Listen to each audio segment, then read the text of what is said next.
शिव ऊंट से बचो।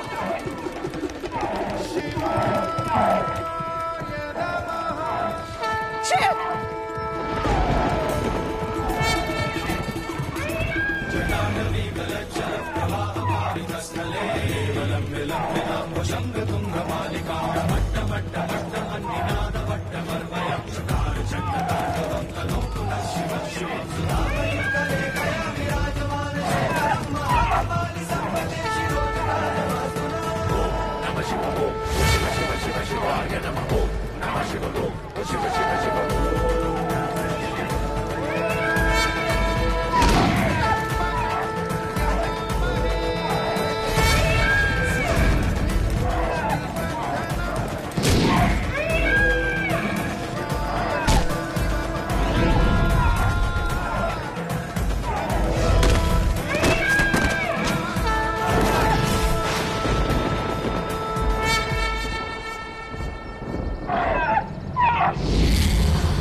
तुम लोग कौन हो? ये है सनत कुमार, मेरे और ब्रह्मदेव के पुत्र। सनत, सदानंद, सनातन और सनत कुमार। संसार में इन्हें सनत कुमार के नाम से जानते हैं। आपके पुत्र होकर ये ऊंट के योनि में क्यों थे? श्रापवश। एक समय की बात है, एक यज्ञ में सनत कुमार पहुंचे और वहां महादेव भी आमंत्रित थे।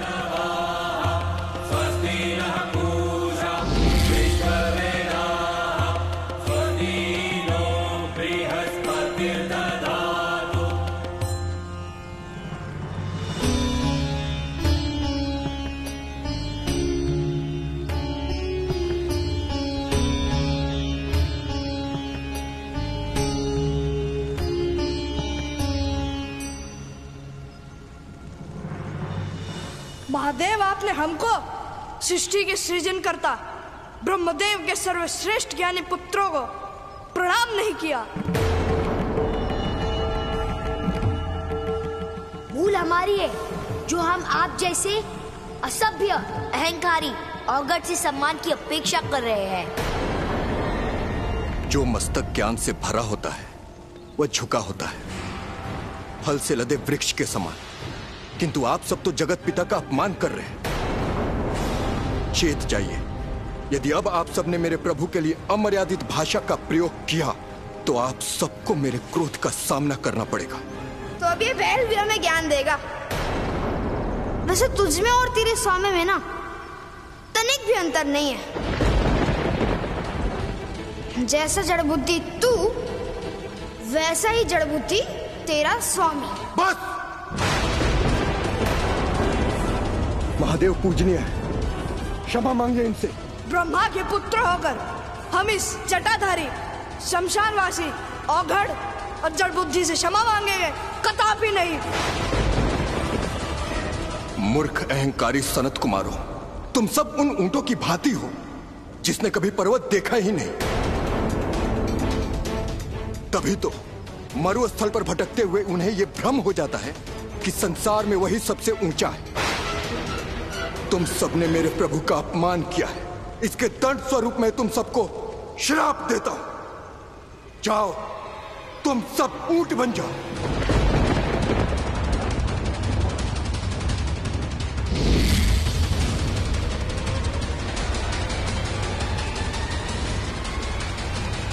शिव के अपमान के कारण मिले श्राप से इनकी मुक्ति महादेव के स्पर्श से तो हो गई।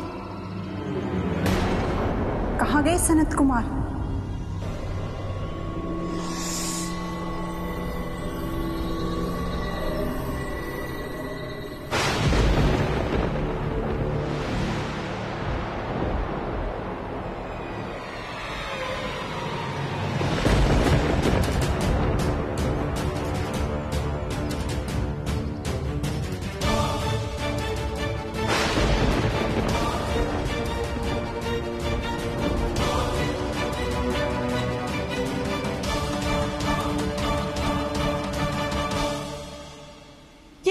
तुम लोगों ने?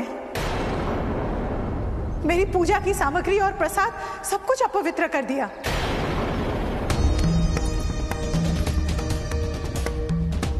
देखो, हमें प्रणाम भी नहीं किया इस महादेव वेशधारी बालक ने। लगता है इसमें भी उसी महादेव के गुण हैं, अज्ञान और अहंकार। कहीं महादेवी तो नहीं जो बालक का रूप धारण कर हमारा उपहास उड़ा रहा है? प्रतीत होता है श्राप के बाद भी इनका अहंकार नहीं टूटा। इनके व्यवहार को देखकर देवी अनसुईया कहीं अपना वचन न तोड़ दे। मुझे उनको उनका वचन याद दिलाना होगा। देवी अनसुईया, याद है ना आपको आपका वचन? आपने वचन दिया है मेरे पुत्रों का दायित्व निभाने का। देवी सरस्वती, मैं आपको वचन देती हूँ, मैं आपके पुत्रों का दायित्व निभाऊंगी। अपना वचन निभाइए देवी अनसुईया। ये रहे ब्रह्मापुत्र सनत कुमार। आज से ये आपकी छत्रछाया में रहेंगे। इनके अहंकार का अंत कर इन्हें ज्ञानी बनाने का उत्तरदायित्व आज से आपका है। क्यों देवी अनसुईया, संभालेंगी ना चारों सनत कुमारों को?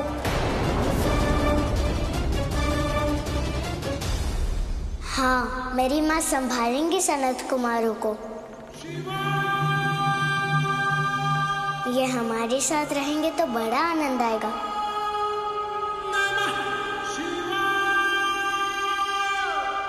धन्यवाद देवी अनसुईया।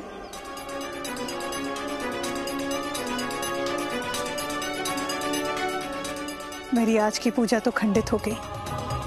अब यहाँ रुकने का कोई अर्थ नहीं है। घर के लिए निकलते हैं ऋषिवर। आपका हमारे परिवार में स्वागत है। चलिए अब घर चलते हैं। रुक जाओ, तुम्हारे कहने पर नहीं, देवी अनसुईया के कहने पर चलेंगे हम।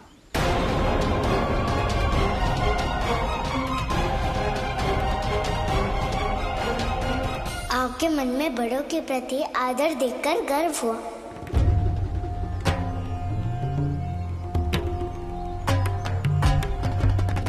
माँ, इन्हें घर ले चलने की आज्ञा दीजिए।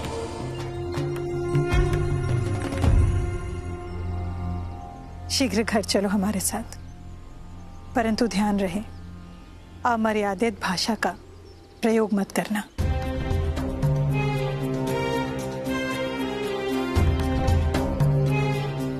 दिव्य अनुसुईया, हमारी ज्ञान की उपेक्षा ना हो। जब कोई हमारे ज्ञान की उपेक्षा करता है तब स्वयं पर नियंत्रण नहीं रहता। उचित है, जैसा आप चाहते हैं वैसा ही होगा। चलिए अब घर चलते हैं। रुक जाओ,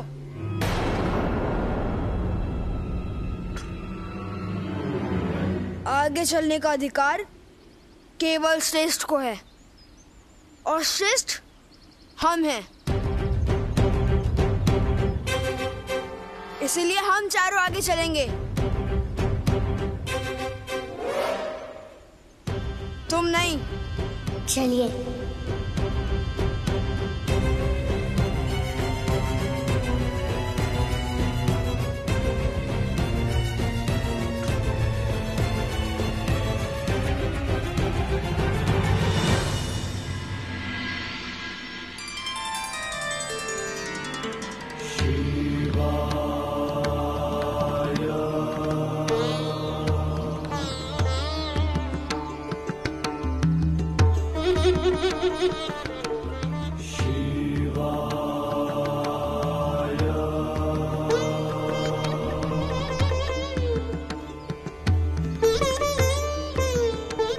माता, आज जो अद्भुत घटना घटी है उससे ये स्पष्ट होता है कि आप चाहकर भी खुद को आदिशक्ति से अलग नहीं कर सकती हैं। आपके भीतर स्थित आदिशक्ति की ही वो शक्ति है जिससे उस सूर भक्त के प्राणों की रक्षा विष से हुई।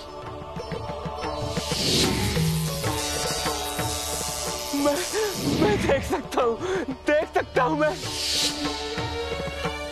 और उसकी आंखों की ज्योति भी लौट आई। माता, आज ही की भांति अब आप प्रभु की अनुपस्थिति में उनके दायित्व को निभाइए। जब तक प्रभु अनुपस्थित है तब तक आप ही त्रिलोक को संभाले माता। यदि वो अनुपस्थित है तो भक्त की रक्षा और काली से युद्ध करने कौन उपस्थित हुआ था? ये कहो नंदी कि महादेव केवल पार्वती के लिए अनुपस्थित है। मेरे अतिरिक्त संसार में जिसे भी उनकी आवश्यकता है वो उनके लिए उपस्थित हो जाते हैं, प्रकट हो जाते हैं। माता, आप चाहे महादेव के प्रति कितने भी क्रोध से भरी हो, किंतु आप चाहकर भी अपने दायित्वों से पीछे नहीं हट सकती हैं।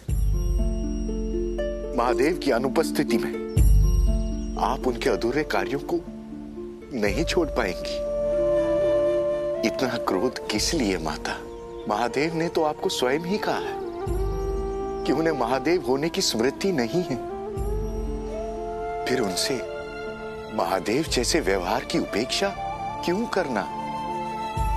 क्रोध को त्याग दीजिए माता और बाल शिव के आने की प्रतीक्षा कीजिए। मुझे पूर्ण विश्वास है कि उनके समक्ष आपका सारा क्रोध दूर हो जाएगा और आप आनंद के सागर में डूब जाएंगी।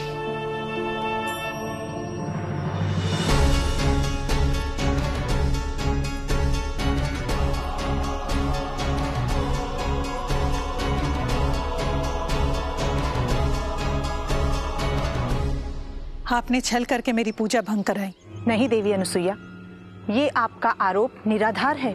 नहीं, इस आरोप के पीछे मेरे पास ठोस आधार है।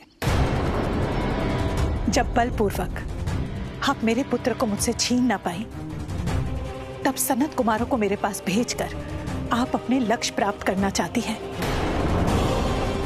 आपने मुझसे सनत कुमारों को संभालने का वचन केवल इसलिए लिया ताकि मैं उन्हें संभालने में व्यस्त हो जाऊं और अपने पुत्रों की रक्षा करना भूल जाऊं। तो क्या आप अपने वचन को तोड़ना चाहते हैं देवी अनुसुईया? नहीं, मैं एक महासती हूं और महासती के लिए वचन तोड़ने का अर्थ होता है अपने हाथों से अपने सतीत्व की शक्ति का क्षय करना, जो मैं कदापि होने नहीं दूंगी। मैं सनत कुमारों को अपने पुत्रों के साथ ही रखूंगी और आप निश्चिंत रहिए, मैं इनको इनके अहंकार और अन्य विकारों से मुक्त करूंगी और मैं अपने पुत्रों की आपकी षड्यंत्र से रक्षा करूंगी। और किसी भी परिस्थिति में मैं अपने पुत्रों से अपना ध्यान नहीं हटाऊंगी। देवी लक्ष्मी। देवी अनुसुईया, अब भी आपको लगता है कि आप सनत कुमारों को संभाल लेंगी? शीघ्र ही आपको पता चल जाएगा कि सनत कुमारों को संभालना और सुधारना कितना कठिन है। उनके साथ रहना तो और भी दुस्साध्य है। जब आप उनके साथ रहने लगेंगी तो उनसे मुक्ति पाने के लिए आप अपने पुत्रों को भी खोने के लिए सहज तैयार हो जाएंगी। बस कीजिए देवी सरस्वती, आप दिवा स्वप्न देख रही है। देवी अनुसुईया, जो मैं कह रही हूं वो स्वप्न नहीं, सत्य है। देवी अनुसुईया, सनत कुमारों के अहंकार को केवल त्रिदेव ही मिटा सकते हैं, अन्य कोई नहीं। इसलिए उचित यही होगा कि बाल शिव को महादेव में परिवर्तित करने के लिए आप हमारी सहायता करें और सनत कुमारों को सुधारने के दायित्व से मुक्त हो जाएं।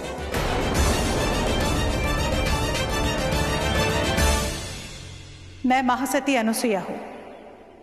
मैं सफलतापूर्ण अपना दायित्व निभाऊंगी और शिव महादेव में परिवर्तित ना हो, इसलिए मैं शीघ्र तप आरंभ करूंगी। और आपसे अनुरोध है कि आप ये अनैतिक विचारों को त्याग दें, क्योंकि आपका ये षड्यंत्र कभी सफल नहीं हो पाएगा।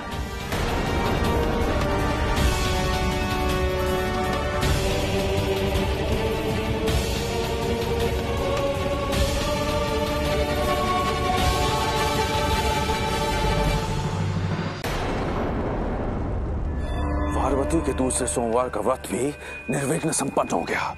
अगर ऐसे ही चलता रहा तो महादेव और पार्वती को मिलने से कोई नहीं रोक पाएगा। भ्राताश्री, आप कदापि चिंता ना करें। अभी सोमवार समाप्त नहीं हुए। अगले आने वाले सोमवार के दिन मैं उसके व्रत को खंडित कर दूंगी। तेरे भरोसे रहा तो मारा जाऊंगा।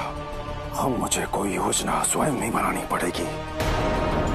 माता, आपका क्या विचार है? माता,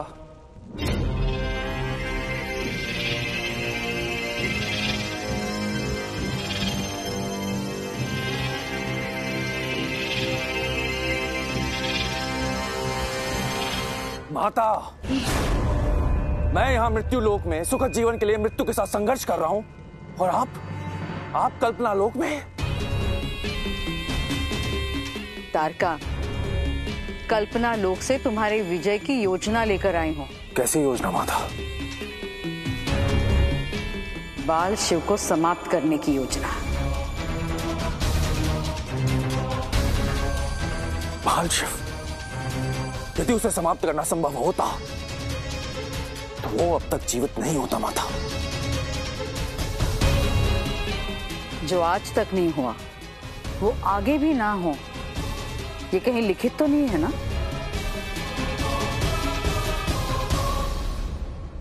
नहीं है, आवश्यक तो नहीं। तो बस जो प्रमाणित सत्य नहीं है उसे लेकर निराशा और हताशा में डूबे रहना बुद्धिमत्ता नहीं है तारका। समझ गया माता। योजना क्या है?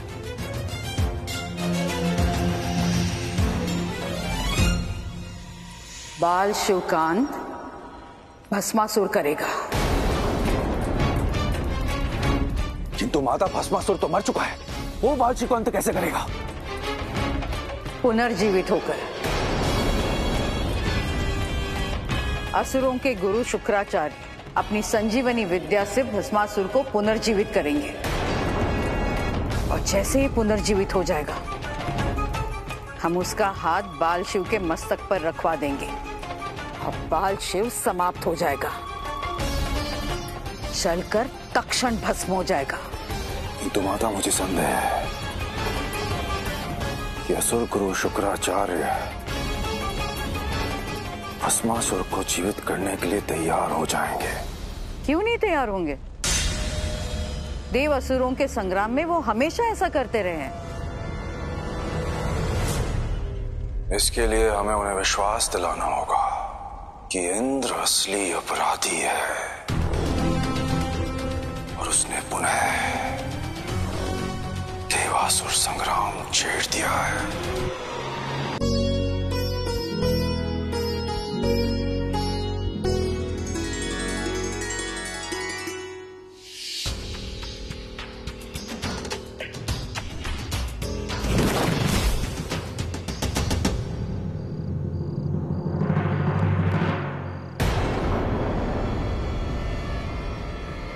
क्या बात है, तुम लोग भोजन क्यों नहीं ग्रहण कर रहे हो? संभवतः आपको हमारी श्रेष्ठता का ज्ञान नहीं।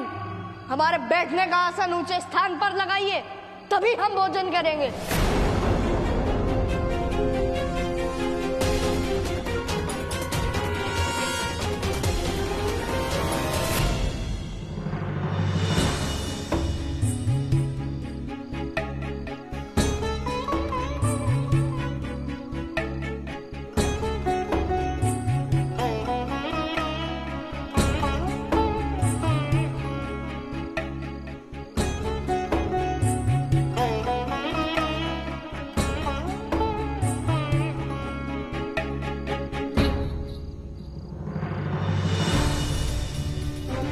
आप अपने जूते पत्थर उठा लीजिए।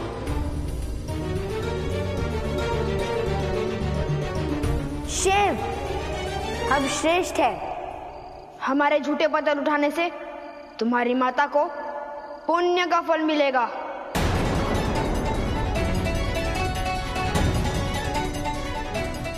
अपनी माता से कहिए हमारे झूठे पत्थर उठा लेंगे।